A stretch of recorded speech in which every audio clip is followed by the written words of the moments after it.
Bismillahirrahmanirrahim. Assalamualaikum warahmatullahi wabarakatuh. Waalaikumsalam warahmatullahi wabarakatuh. Alhamdulillahirabbil alamin. Kita berkumpul pada siang hari ini setelah kegiatan awal pembelajaran. Misal ada wali murid atau semisal orang lain tanya, oh nggak pakai kurikulum merdeka, sekarang kan kurikulumnya kembali seperti itu. Nah nanti bisa mungkin yang saya mau dijelaskan kurikulum itu konsepnya perpaduannya ada P5, terus ada konsep Islamnya, yaitu pada planning semester 2. Itu menurut Teacher Nur dalam penyampaian workshop pada tanggal 29 Desember 2023, adapun agenda semester 2 atau untuk kedepannya klien area sendiri itu sebagai berikut. Yang pertama, untuk grade 3 pada semester 2 ini nanti dianjurkan adanya live miniatur seperti itu, kegiatan sehari-hari ya, pasti bisa dikatakan gagal seperti itu. Yang kedua yaitu keterlibatan siswa di kelas. Nah, keterlibatan siswa di kelas dalam pembelajaran juga penting dalam membuat inovasi. Pelajaran IPB itu diwajibkan menggunakan bahasa Inggris. Jika menggunakan bilingual, mix, transmit, maka diwajibkan menggunakan media atau bahasa tubuh. Nah, contohnya yaitu pada grade 1. Kalau grade 1 itu tidak memungkinkan kalau belajar bahasa Inggris itu sepenuhnya, pasti bertanya-tanya, teacher ini apa, teacher ini apa, seperti itu. Jika merasa kesulitan pembelajarannya, teachernya dalam bahasa Inggris, mulai dari sekarang itu wajib adanya motivasi, memiliki motivasi pentingnya belajar bahasa Inggris. Dan bagaimana kita menangani kalau kelas kita itu sedang pecah-pecahnya atau rame-ramenya. Di sini ada beberapa langkah dari kelas manajemen untuk mengatasi itu agar kelas menjadi kondusif. Nah, di sini kaitannya dengan ice breaking. Jadi ketika kondisi kelas itu sedang ramai sekali, kita mengembalikan fokusnya dengan ice breaking, dan salah satunya adalah happy meal clap. Jadi seperti ini happy meal clap. Ketika teachernya give instruction happy meal clap, everyone student answer focus, focus, focus. Jadi after this we will practice together. Setelah ini kita praktek bersama. Jadi ketika teachernya bilang happy meal clap, semua siswa bilang fokus, fokus, fokus sampai 3 kali. Kemudian teachernya bilang breakfast, semua studentnya clap 1, tepuk 1 kali. Kemudian ketika teachernya bilang lunch, maka siswanya tepuk 2 kali. Kemudian yang ketiga, dinner. Ketika teacher bilang dinner, semua siswa shake hand, memgoyangkan tangan. Oke, saya happy meal clap. Happy meal clap. Fokus, fokus, fokus. Fokus, fokus, fokus. Breakfast. Breakfast. Oke, breakfast. Breakfast. Oke, lunch. Lunch. Dinner. Dinner. Oke, sekarang saya yang sebagai teachernya, all teachers sebagai student. Happy meal clap. Fokus, fokus, fokus. Breakfast. Lunch.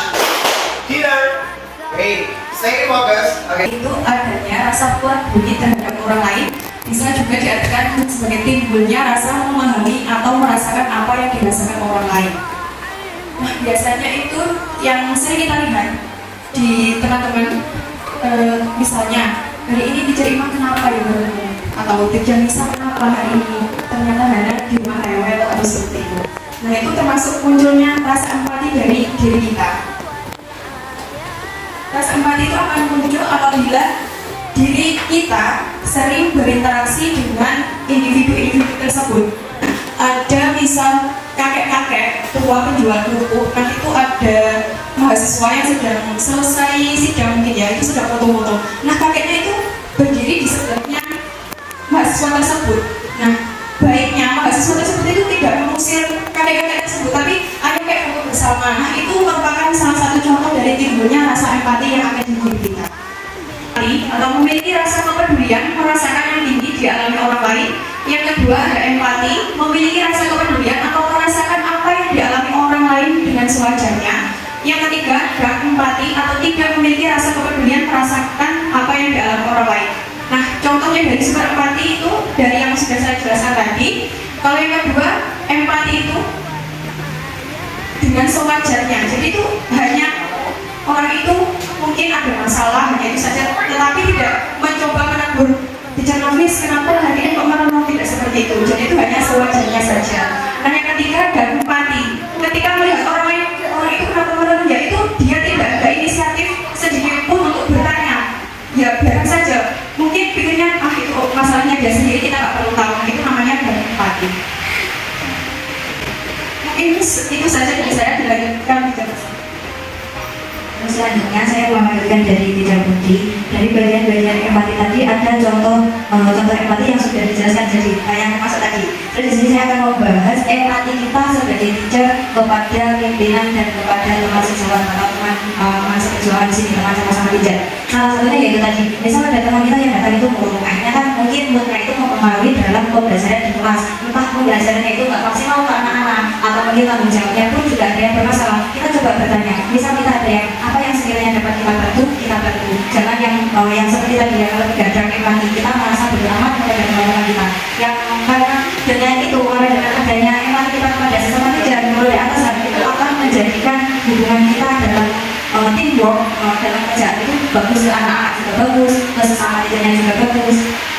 Terus yang kedua dengan siswa, empati kita kepada siswa. Misal ada anak yang berangkat sekolah, biasanya kan di kelas itu happy, ceria, terus sama teman-temannya juga hebat aja. Tapi hari beberapa mungkin dia nggak mood, pembelajaran juga nggak masuk. Itu kita tanya pelan-pelan, ada apa di rumah, atau misal ada masalah apa, atau ada kesulitan apa. Makanya biasanya kalau waktu SD itu coba satu hari dua itu tanyakan siapa yang mesti sedih, siapa yang mesti marah. Nah ini terus selanjutnya empati dengan orang tua siswa.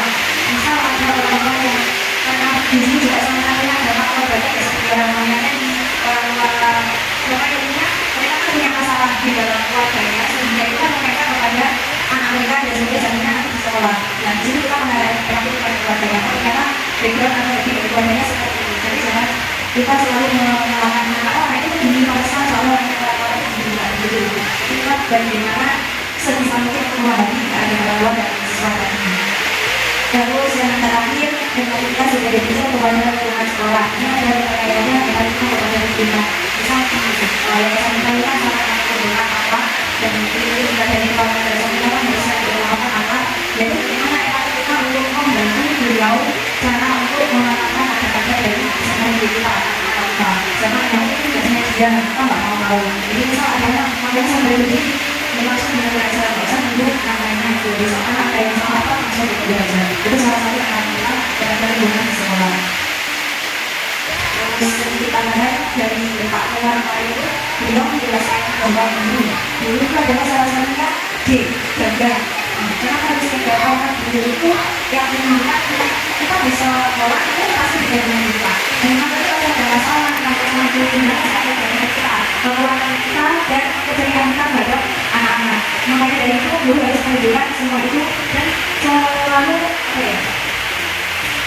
cara untuk biar membangun semangat anak gitu dengan tidak membiarkan kesusahan kita. Terus yang kedua, suatu pasangan yang pasti